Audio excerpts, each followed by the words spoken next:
കഴിഞ്ഞ ദിവസങ്ങളിലൊക്കെ തന്നെ ഏറ്റവും കൂടുതൽ വാർത്തയായി ആഘോഷിച്ചത് വിജയ് ആരാധകർ തന്നെയാണ് എന്ന് പറയാം. അതിനൊരു കാരണം എന്നത് സംഗീത എന്ന വിജയുടെ ഭാര്യ അദ്ദേഹത്തിനെതിരെ കൊടുത്തിരുന്ന ഡിവോഴ്സ് നോട്ടീസ് പിൻവലിച്ചു എന്ന് തന്നെയായിരുന്നു. ഓഗസ്റ്റ് 7-ാം തീയതിയും 8-ാം തീയതിയുമായി ഇദ്ദേഹത്തിൻ്റെ കേസ് നടക്കുമെന്നും അന്ന് തന്നെ ഇവരുടെ വിവാഹ വേർപിരിയലുമായി ബന്ധപ്പെട്ടുള്ള സ്ഥിരീകരണം ലഭിക്കുമെന്നും നേരത്തെ തന്നെ വാർത്തയുണ്ടായിരുന്നു. എല്ലാ ആരാധകരും ഈ ഒരു ദിവസത്തിനു വേണ്ടി കാത്തിരിക്കുകയായിരുന്നു. സംഗീത എല്ലാ തവണത്തെയും പോലെയും കോടതിയിലെത്തുമെന്നാണ് എല്ലാവരും കരുതിയത്. പക്ഷേ വിജയ് മാത്രമാണ് അന്ന് രാവിലെ കോടതിയിൽ എത്തിയത്. വിജയ് കൃത്യസമയത്തിന് തന്നെ കോടതിയിലെത്തുകയും കാത്തിരിക്കുകയും ചെയ്തു.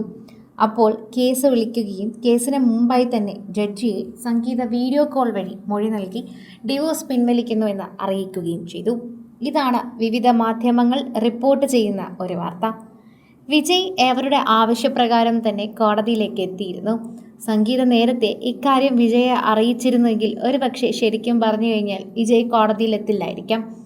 വിജയ് പോലും കോടതി വളപ്പിൽ വെച്ചാണ് ഈ ഒരു വാർത്തയെപ്പറ്റി അറിഞ്ഞത് എന്ന് ഒരു വശം ആൾക്കാർ പറയുമ്പോൾ, വിജയ് കോടതിയിൽ ഹാജരാകണം എന്നത് തന്നെയായിരുന്നു അദ്ദേഹത്തിൻ്റെ പ്രധാനപ്പെട്ട ആവശ്യമെന്നതും പറയുന്നുണ്ട്. അതായത് ഈ കേസുമായി ബന്ധപ്പെട്ട് സ്ത്രീകൾക്ക് വേണമെങ്കിൽ അവരുടെ പ്രൈവസി മാനിച്ചുകൊണ്ട് വരാതിരിക്കാം, അവരൊരു ഫേമസ് പേഴ്സണാലിറ്റി ആണെങ്കിലോ അങ്ങനെയെങ്കിൽ. പക്ഷേ ഇത് സംഗീത തീരുമാനിക്കാൻ മാത്രമേ പറ്റൂ. വിജയ് എന്തായാലും കർശനമായി വന്നേ പറ്റൂ. ഓപ്പൺ കോർട്ട് വിചാരണ അതുപോലെയുള്ള കാര്യങ്ങളെല്ലാം തന്നെ സ്ത്രീകളുടെ മാന്യത മുൻനിർത്തിയാണ് കോടതി നടത്താറുള്ളത്. ബഹുമാനാർത്ഥം അങ്ങനെ നടത്തുന്നത് കൊണ്ട് തന്നെ സംഗീതയ്ക്ക് അത്തരമൊരു തീരുമാനമെടുക്കാൻ സാധിക്കും. സംഗീത വക്കീലിനോട് ആലോചിച്ചിട്ടും മറ്റു കാര്യങ്ങളുമെല്ലാം തീരുമാനിച്ച് വിജയുടെ പോലും പറയാതെയാണ് ഈ ഡിവോഴ്സ് നോട്ടീസ് പിൻവലിച്ചത് എന്നതാണ് സത്യം. അതുപോലെ തന്നെ എല്ലാവരും എടുത്തു പറയുന്ന മറ്റൊരു കാര്യമുണ്ട്. വിജയ്ക്ക് കാര്യം അറിയാമായിരുന്നു എന്നത്. കാരണം കോടതിയിൽ വന്നതിന് ശേഷം വിജയ് നേരെ സഭ അറ്റൻഡ് ചെയ്യാനായിട്ടാണ് പോയത്. അതിനുശേഷം തന്നെ എല്ലാവരും ഇത്തരം വീഡിയോസ് എല്ലാം കാണുകയും ചെയ്തു. വളരെ സന്തോഷവാനായിട്ടായിരുന്നു വിജയെ കണ്ടത്. ഇത്രയും നാളൊന്നും തന്നെ വിജയ് ഇത്ര സന്തോഷവാനായി നമ്മൾ കണ്ടിട്ടില്ല എന്നത് തന്നെയാണ് ശരിക്കും പറഞ്ഞാൽ എല്ലാവരും എടുത്തു പറയുന്ന ഒരു കാര്യം. എല്ലാവരും അത് ശ്രദ്ധിക്കുകയും ചെയ്തു. വിജയുടെ മുഖത്തെ സന്തോഷം തന്നെയാണ് എല്ലാവരും ശ്രദ്ധിച്ചത്. അതെല്ലാവർക്കും സന്തോഷം നൽകുകയും ചെയ്തു എന്ന് പറയുന്നുണ്ട്. ഓരോ തവണയും ആരാധകർ ഇത്തരത്തിൽ തന്നെയാണ് സന്തോഷം അറിയിക്കുന്നത്.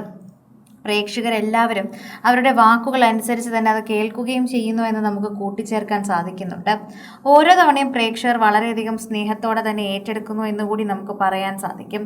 പ്രേക്ഷകർക്ക് അത് വളരെയധികം നന്നായി മനസ്സിലാവുകയും ചെയ്യുന്നു എന്നുകൂടി കൂട്ടിച്ചേർക്കാനും പറയാനും പറ്റുമെങ്കിൽ അത് വളരെയധികം സത്യസന്ധമായ ഒരു കാര്യമാണെന്ന് കൂടി പറയുന്നുണ്ട്. കൂടുതൽ സിനിമ, സീരിയൽ, ചാനൽ വാർത്തകൾക്കും നിങ്ങളുടെ പ്രിയപ്പെട്ട താരങ്ങളുടെ എക്സ്ക്ലൂസീവ് അഭിമുഖങ്ങൾക്കുമായി സബ്സ്ക്രൈബ് ചെയ്യാൻ മറക്കല്ലേ.